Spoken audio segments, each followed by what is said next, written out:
Hello everyone, સ્વાગત છે MATLAB coding અથવા પ્રોગ્રામિંગની અંદર.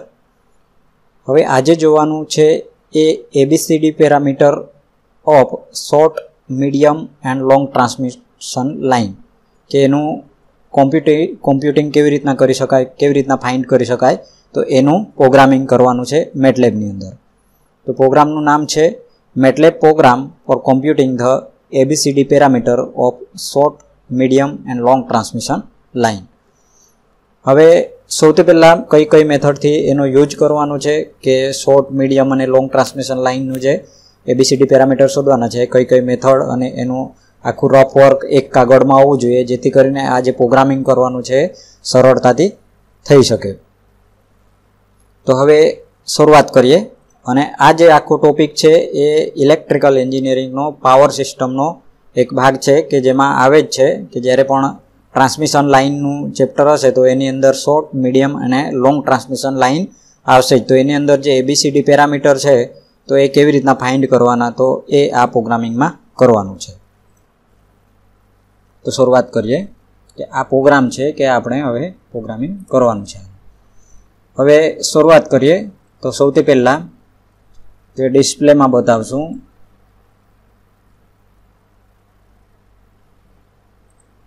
એન્ટર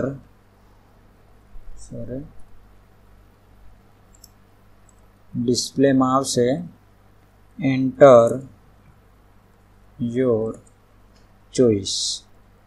એ સૌથી પહેલાં ચોઈસ ફાઇન્ડ કરવાની રહેશે કે એની અંદરથી કયું લેવાનું છે, એન્ટર યોર ચોઈસ. પછી નેક્સ્ટ છે ડિસ્પ્લે, સ્મોલમાં આવશે display 1 for short transmission line. તો આ હતું શોર્ટ ટ્રાન્સમિશન લાઇન વાળું. તેવી રીતના સેમ નીચે એન્ટર કરી કોપી કરી લઈએ. 3 આવશે. એક જો હોય તો શોર્ટ ટ્રાન્સમિશન લાઇન, 2 હશે, 2 નંબર સિલેક્ટ કરશું તો મીડિયમ ટ્રાન્સમિશન લાઇન, અને અહીં 3 હશે કે ત્રીજા નંબરનો ઓપ્શન સિલેક્ટ કરશું તો અહીં લોંગ ટ્રાન્સમિશન લાઇન છે આવી જશે. હવે next check equal to input,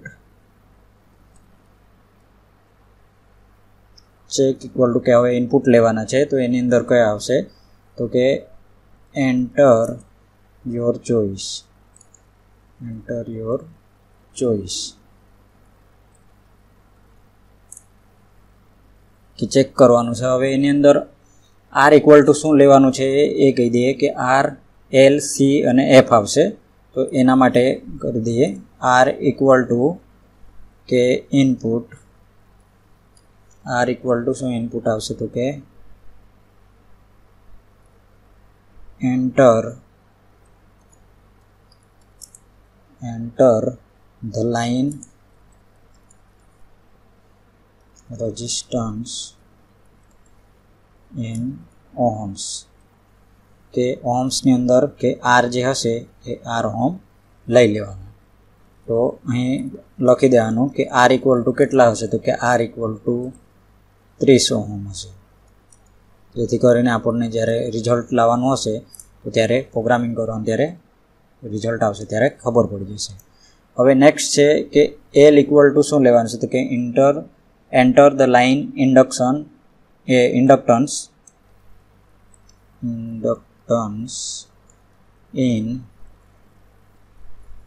કે ઇન્ડક્ટન્સ આવશે હેનરીની અંદર આવશે તો હેનરી. તો એ કેટલું હશે તો કે એલ ઇક્વલ ટુ 0.1736 હેનરી. આ રીતે હશે. હવે નેક્સ્ટ હજુ એક આવશે એ સી, એટલે આર, એલ અને સી અહીં એલ આવી જશે. સી આવી જશે. Enter the line capacitance in Faraday.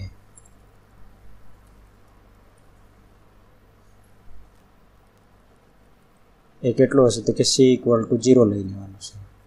એટલે અહીં શું આવી જશે કે સી ઇક્વલ ટુ 0 હેનરી એ Faraday,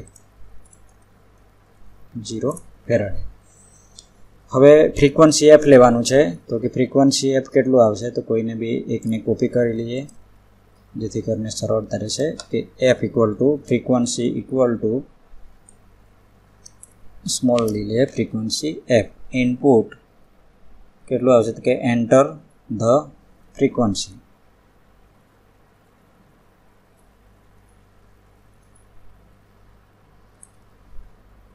frequency in hertz.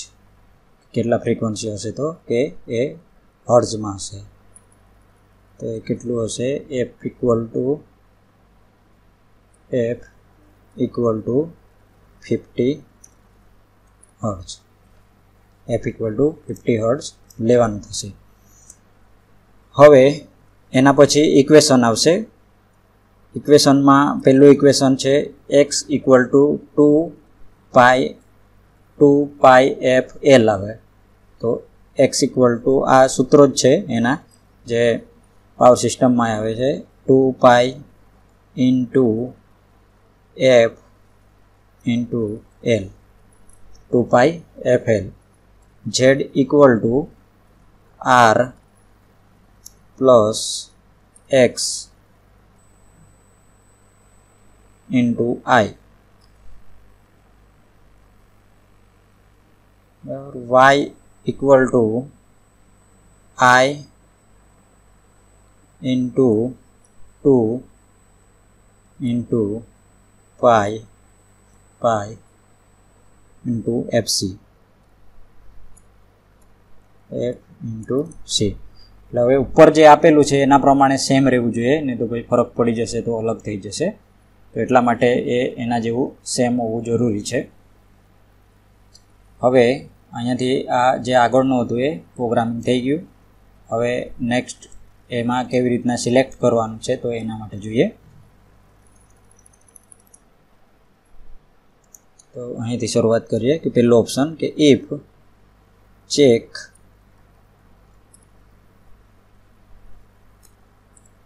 Equal to 1, એટલે કે જો 1 ઓપ્શન સિલેક્ટ થાય કે ઇફ કે જો પહેલો ઓપ્શન સિલેક્ટ થશે તો કે શું આન્સર આવશે તો કે એ ડેટા કે એનો ડેટા ABCD મેળવવાનું છે એની અંદરથી એનો ડેટા કે એનું સૂત્ર શું હશે તો કે આ હશે. પછી બીનું કે બી ડેટા ઇક્વલ ટુ શું હશે તો કે ઝેડ હશે. પછી સી ઇક્વલ ટુ કે ABC ડેટા ઇક્વલ ટુ કે 0 હશે, 0. ABCD equal to data D data C data આવશે. C data D data equal to અહીં 1 લઈ લેવાનું છે. તો આ જ્યારે શોર્ટ ટ્રાન્સમિશન લાઇન હશે તો એના માટેનું આ સૂત્ર છે કે એ ડેટા એટલે ABCD આ પેરામીટર છે. તો એ ડેટા ઇક્વલ ટુ કે આ સૂત્ર છે આના બરાબર 1 થઈ જશે, આના બરાબર ઝેડ. એટલે ઝેડ ક્યાંથી લેશે તો એ અહીંયાથી ઝેડ લેશે. પછી અહીંયાથી નેક્સ્ટ લેતું જ જશે.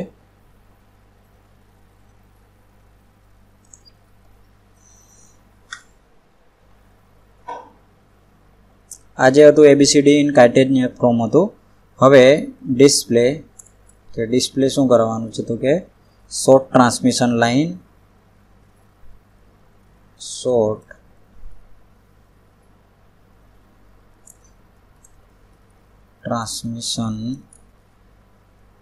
Lines ABCD parameter results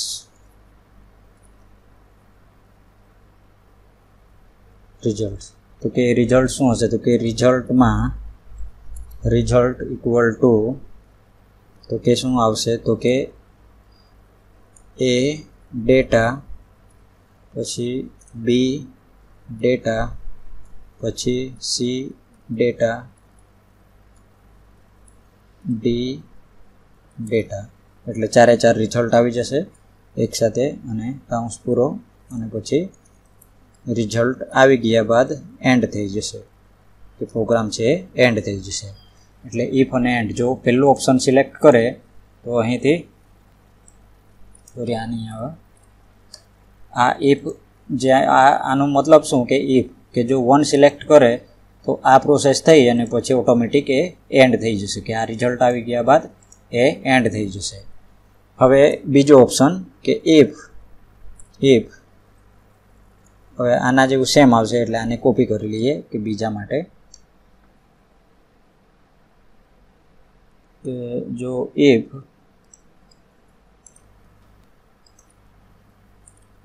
check 1 કે બીજા નંબરનું ઓપ્શન સિલેક્ટ કરે એટલે આ જે હતું આ શોર્ટ ટ્રાન્સમિશન લાઇન માટે હતું, આ જે હતું આ મીડિયમ ટ્રાન્સમિશન લાઇન માટે છે. તો એની અંદર શું આવશે? તો કે સૌથી પહેલાં એની અંદર 2 મેથડ આવે, તો ડિસ્પ્લે કરાવશું કે કઈ મેથડ આવશે. તો enter 1 for nominal T method કે કઈ મેથડ લેવાનું છે? તો કે પહેલી મેથડ લેવાની છે કે બીજી મેથડ લેવાનું છે? તો એ સૌથી પહેલાં ચેક કરાવશે કે મીડિયમ ટ્રાન્સમિશન લાઇન છે પણ એની અંદરથી કે નોમિનલ ટી મેથડ કે નોમિનલ પાઈ મેથડ છે એ લેવાની છે. તો 2 મેથડમાંથી કોઈ પણ એક અથવા 2 સિલેક્ટ કરી શકાય. હવે એસ ઇક્વલ ટુ ઇનપુટ ઇનપુટમાં એન્ટર યોર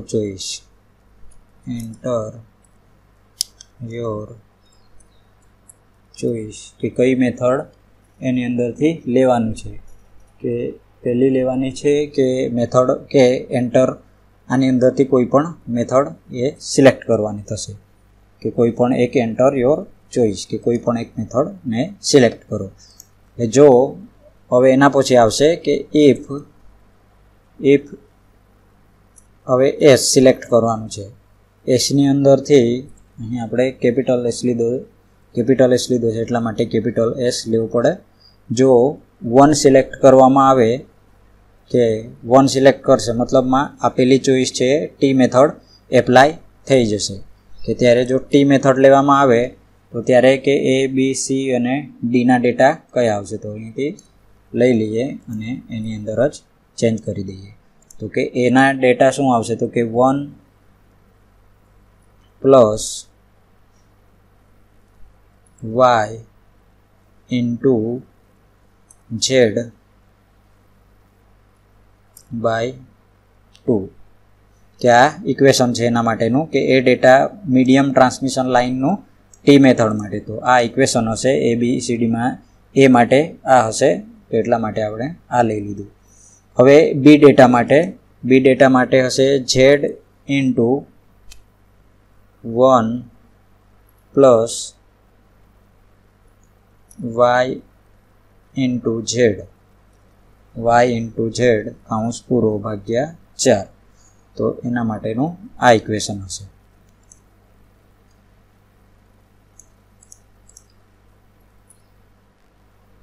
અહીં હશે વાય હશે, C data equal to Y હશે.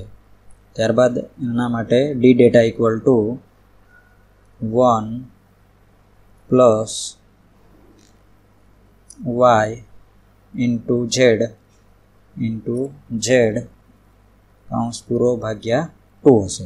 તો આ ABCD પેરામીટરનું હશે નોમિનલ ટી મેથડ માટે, કે જ્યારે નોમિનલ ટી મેથડ એપ્લાય થશે તો ત્યારે આ રીતનું કરવું પડશે. હવે નેક્સ્ટ છે એ છે નોમિનલ પાઈ મેથડ, કે જો બીજું મેથડ છે, બીજું જે ઓપ્શન છે એ સિલેક્ટ કરવામાં આવે કે ડિસ્પ્લે કે મીડિયમ આ રિઝલ્ટ એનું પછી લેવાનું છે કે એનું રિઝલ્ટ શું આવશે? તો આ લઈ લઈએ, અહીંથી સેમ આના જેવું જ આવશે.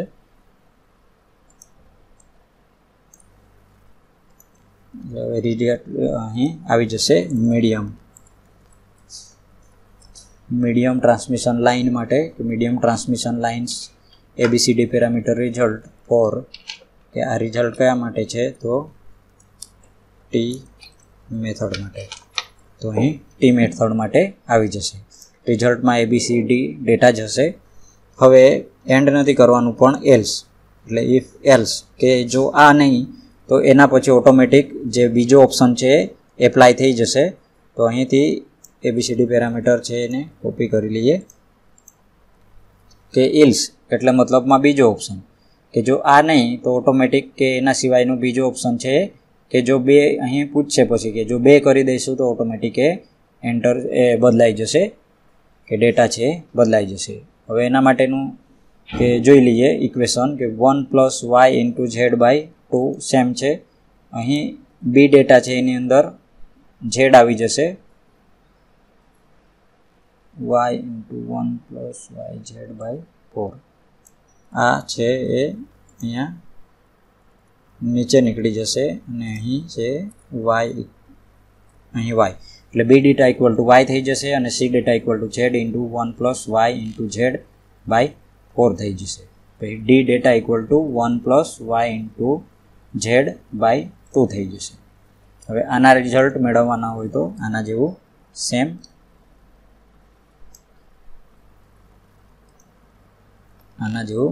સેમ હશે, કે display medium transmission line for, અહીં આવી જશે પાય આવી જશે, એટલે આ ડેટા છે અહીંયા મળી જશે. પછી અહીં એન્ડ કરાવી દેવાનું છે. પછી એન્ડ ફરીથી પૂરું કરાવીને, કે બે ઇફ છે એટલા માટે એલ્સને પણ એન્ડ કરશે. પછી જો ઇફ ચેક 3, કે ત્રીજા નંબરનું ઓપ્શન ધારો કે ચેક કરે, કે ત્રીજા નંબરનું ઓપ્શન મતલબમાં લોંગ ટ્રાન્સમિશન લાઇન. તો લોંગ ટ્રાન્સમિશન લાઇનની અંદર કે હવે કેવી રીતના આવશે તો એ જોઈ લઈએ. અહીંયાથી આ બધા કોપી કરી લઈએ આટલું, કારણ કે આ સેમ આવશે. તો અહીંથી હવે આ જે ઓપ્શન છે કાઢી નાખીએ.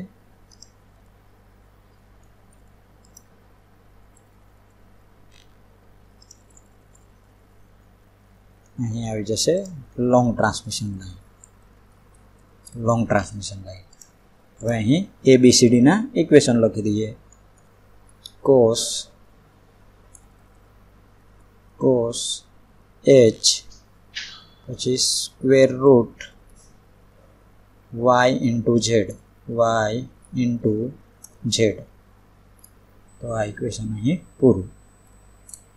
પછી નેક્સ્ટ છે બી ડેટા. હવે બી ડેટાની અંદર ઇક્વેશન છે સ્ક્વેર રૂટ એટલે વર્ગમૂળ થશે, એના માટે સ્ક્વેર રૂટ કૌંસમાં z × y કૌંસ પૂરો sin h square root y × z.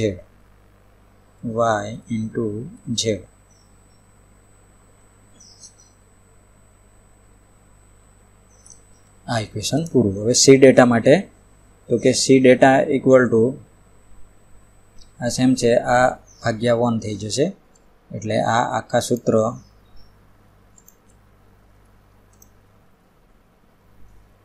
1/1 square root z × y × sin h square root y × z. કૌંસ પૂરું. 1/, એટલે ડાયરેક્ટલી થઈ ગયું, પૂરું કરી દઈએ. હવે D data = cos h square root y × z. હવે આ જ પ્રોગ્રામિંગ છે, અલગ અલગ બીજી રીતના પણ ફાઇન્ડ કરી શકાય, સિમ્પલી પણ હોઈ શકે. એમાં એવું જરૂરી નથી કે આના જેવું જ હોવું જરૂરી છે. આમાં આની અંદર અલગ અલગ પણ કરી શકાય પ્રોગ્રામિંગ. હવે આ એક રીત છે કે આ રીતના આપણી ફેસિલિટી પ્રમાણે એટલે આપણે ડિસ્પ્લે કરાવવાનું છે કે ડાયરેક્ટલી કોઈ એક માટે કરવાનું હોય, ધારો કે શોર્ટ ટ્રાન્સમિશન લાઇન માટે જ કરવાનું હોય તો આ બધું કરવાની જરૂર નથી. ડાયરેક્ટલી પણ આ ઇક્વેશન નાખી અને ડાયરેક્ટલી આ ડેટા મૂકી અને સીધું આન્સર પણ મેળવી શકાય. તો આ એક રીત છે કે હવે જે રિઝલ્ટ આવશે એ જોઈ લઈએ કે કેવી રીતના આવશે. તો સૌથી પહેલાં અહીં સેવ કરી દઈએ એટલે આ પ્રોગ્રામિંગ છે સેવ થઈ જશે. હવે જો કોઈ જગ્યાએ ટાઈપિંગ મિસ્ટેક હશે અથવા કોઈ જગ્યાએ એરર હશે, ભૂલ હશે, તો એ રન કરશું એટલે આવી જશે.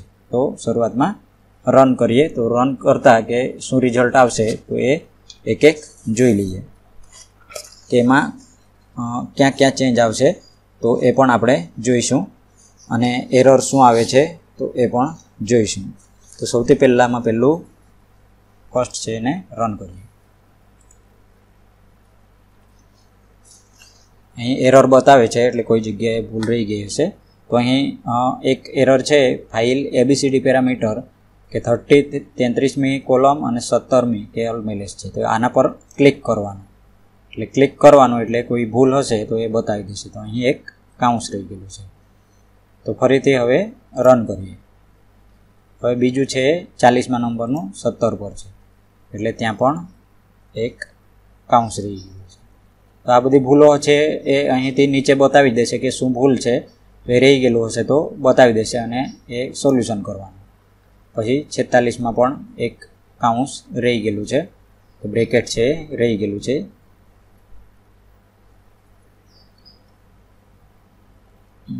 One plus Y into Z 40માં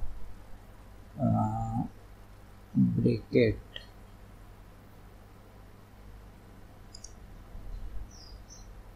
error ABCD parameter line 46 46ની અંદર એક બ્રેકેટ રહી ગયું છે એટલે અહીંની વાત છે.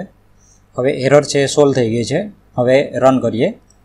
રન કરતાં એબીસીડી પેરામીટરમાં કે એન્ટર યોર ચોઇસ કે સૌથી પહેલાં ચોઇસ પૂછશે કે એન્ટર યોર ચોઇસ, એની અંદરથી 1, 2, 3માંથી કોઈ પણ લઈ શકાય. શરૂઆતમાં આપણે એક લઈએ અને એન્ટર કરીએ. જેવું કરશું એટલે આનું રિઝલ્ટ આવવાનું ચાલુ થઈ જશે. એટલે હવે આર ઇક્વલ ટુ ડેટા નાખીએ. આર ઇક્વલ ટુ 30 લેવાના છે, એલ ઇક્વલ ટુ 0.1736 લેવાનું છે. તો એ નાખી દઈએ. સી ઇક્વલ ટુ એટલે કેપેસિટન્સ ઇક્વલ ટુ 0 ફેરાડે લેવાનું છે. પછી એ ફ્રીક્વન્સી 50 હર્ટ્ઝ લેવાનું છે. તો એન્ટર કરશું એટલે આ એ, બી, સી અને ડી પેરામીટર છે 4 મળી ગયા. કે આ શોર્ટ ટ્રાન્સમિશન લાઇન માટેનું રિઝલ્ટ હતું કે short transmission line ABCD parameter result, તો કે આના માટેનું આ રિઝલ્ટ મળી ગયા. હવે નેક્સ્ટ જોઈએ. અહીંથી સીએલસી કરી દેવાનું છે એટલે ક્લિયર થઈ જશે. આખાને ક્લિયર કરી દઈએ. હવે બીજી વાર રન કરીએ. હવે બીજા નંબરનો ઓપ્શન સિલેક્ટ કરીએ, એન્ટર કરીએ. એની અંદર ઓહમ પૂછશે કે કેટલું ઓહમનું લેવાનું છે, તો કે રેઝિસ્ટન્સ છે 30 ઓહમનું છે. પછી એલ ઇક્વલ ટુ કેટલા લેવાના છે, તો કે 0.1736 ફેરાડે, 0 હર્ટ્ઝ, 50 હર્ટ્ઝ. એન્ટર કરશું. પછી એની અંદર બે ઓપ્શન પૂછશે, એક તો ટી મેથડ અને બીજી છે પાઈ મેથડ. તો ટી મેથડ અથવા પાઈ મેથડમાંથી કોઈ પણ લઈ શકાય. તો બીજા નંબરનું આપણે સિલેક્ટ કરીએ. તો જેવું બીજા નંબર પર ઓપ્શન પર સિલેક્ટ કરશું એટલે એ, બી, સી અને ડી પેરામીટર છે એનો આન્સર આપી દેશે. તો 4 અહીં આન્સર મળી જશે. તો એવી રીતના કોઈ પણ કરી શકાય. 4 ઓપ્શનમાંથી આટલા ઓપ્શન છે એની અંદરથી કોઈ પણ કરી શકાય. તો તમે એના પછી નેક્સ્ટ છે તમે કરી જોજો, આ પ્રોગ્રામિંગ લખજો અને એની અંદરથી મળે છે કે કેમ. હવે આનો ફાયદો શું કે આ પ્રોગ્રામિંગ કર્યા બાદ આ એક જ પ્રોગ્રામિંગની અંદર કે શોર્ટ, મીડિયમ અને લોંગ ટ્રાન્સમિશન લાઇનનું જે એબીસીડી પેરામીટર છે એનું એનાલિસિસ કરી શકાય. અને અહીં વેલ્યુ છે કોઈ પણ મૂકી અને ડાયરેક્ટલી એ રિઝલ્ટમાં જોઈ શકાય કે શું ચેન્જ આવતું છે. તો આશા રાખું તમને આ જે પ્રોગ્રામિંગ છે સમજાઈ ગયું હશે. આભાર.